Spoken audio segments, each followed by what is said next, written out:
Hello and welcome. Welcome to a video about the known, the unknown, about the real world and about adventure, growth, about the transits as well, and about our natal chart as well.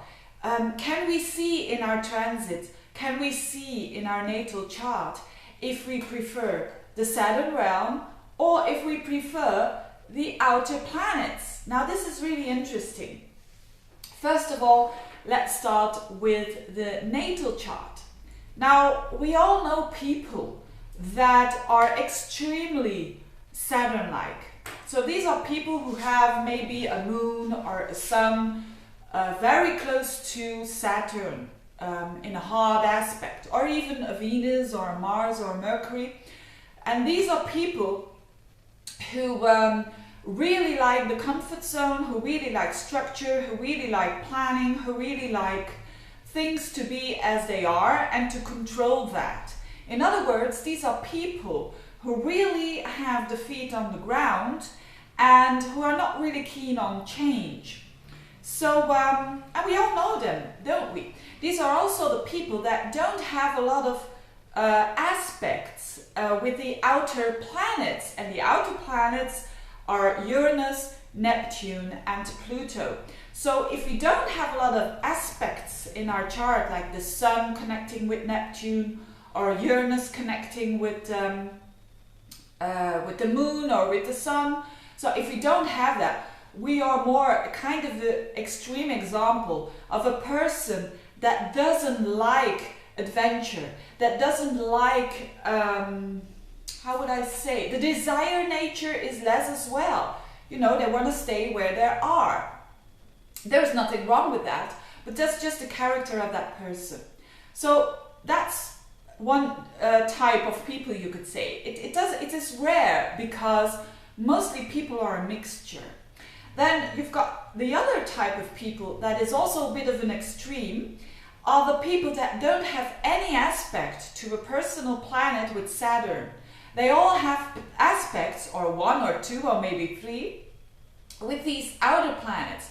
They have like a, let's say, a Sun squaring up to Pluto, and they have maybe a Moon conjunct Uranus, or they have they have Neptune opposing Venus. So this means that this will be a person that will be much more tempted in life to explore and to encounter those energies that Uranus and Neptune and Pluto is all about.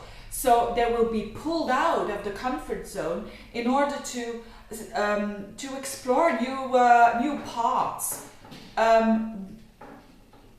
That's the wind? No, the letterbox, or how do you call that? Anyway, so Uranus, if you have strong Uranus in your horoscope, you will have a need for freedom, you will have a need for honesty, you will have a need to all of a sudden cut yourself off of something or someone in order to step further. When it's Neptune, you will have a need to broaden your view, you will have a need to idealize, fantasize about what can happen in your life. I'm only saying this very shortly, but it's of course more than that. When you've got a strong Pluto, it's about transformation, it's about letting go of stuff in order to let in new stuff. And of course, according to the places, areas of life, this occurs in your life. So we've got one extreme, people who are very Saturn-like, who don't want to change, and then we've got the other extreme people who only want the change and who are driven in their lives. It's like a soul calling or a soul search that brings to more adventure in their life, you could say, because we all know people that time after time it's like they're living 100 miles or 1,000 miles an hour. Now most people do have mixtures. They do have mixtures of Saturn aspects and maybe one Uranus aspect, or maybe one Neptune, or maybe a Neptune and a Pluto, and so on. So most of us have a bit of a mixture, and that is good because it means that we all integrate these different energies in our lives. Now, what about, that is the natal chart. Okay, so that is maybe an answer to the question that sometimes people ask themselves, why do these people always stick to what they have and they never have the desire to explore something new? Or why does this person is never content and always wants to explore? This is the reason why. It's your configuration, it's your blueprint. Now, another thing that is very important if you want to look at the now and at the nearest future is the transits. So if you want to know in what kind of energy a person is living at the moment, and if you want to know what the universe, God, is telling you, you just have to look at your transits. And again, some people only have one transit going on. But most people having at the same time maybe 2, 3 or maybe more transits all at the same time. And that adds to the complexity, of course, of that life and of the events that will happen. So let's say that you are just having a Saturn transit. It's almost, you can see this. Astrology is an enormous tool. It's an enormous tool in order to understand yourself and in order to understand what the hell is happening with me.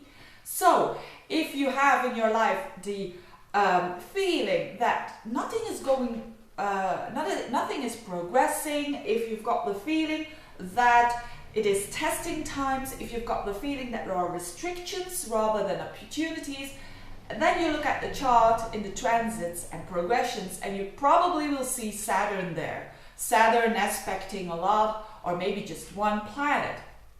And you could say that this is a call for you to act more Saturn-like, but not overdoing it, of course. Just understanding why it is there. It means more seriousness in your life, yes, but also try to find a balance.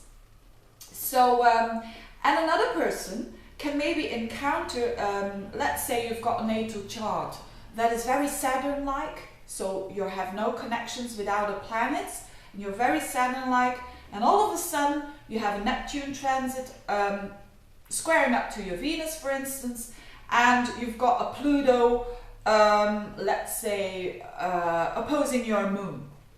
These are really shake-ups and really eye-openers of hey, you really need to change here, and you don't need to change just a tiny little bit, you need to change a lot, especially with Pluto.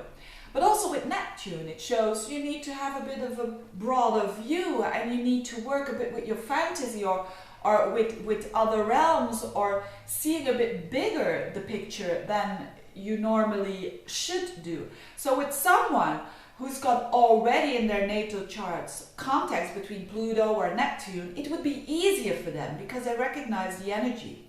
With someone who only has Saturn aspects, you could say, it's going to be a bit harder for them in order to incorporate that energy of Neptune and of, in this example, Pluto, because the resistance will be bigger. And of course, if we are resisting something that is really wanted to come in, it's going to be a bit more painful. So never think that if you have a transit of Saturn, let's say, that it is a bad thing. Not necessarily, because Saturn is always seen as the big teacher and restrictions and all of that. Actually, it can be a good thing. You need to see the whole picture of your transits. Let's say that you are having a Uranus transit on your, let's say on your Mars or maybe on your Venus, like a square, let's say. So this is a demand for honesty, for liberation when it considers relationships or when it considers what you want to do in life. Now, if you would only have this Uranus transit, and you're already kind of a Uranus person, that means maybe in your natal chart you already have a moon conjunct Uranus, for instance, it will mean that maybe you're going to be too bold. Maybe you're going to break things that you will regret later on.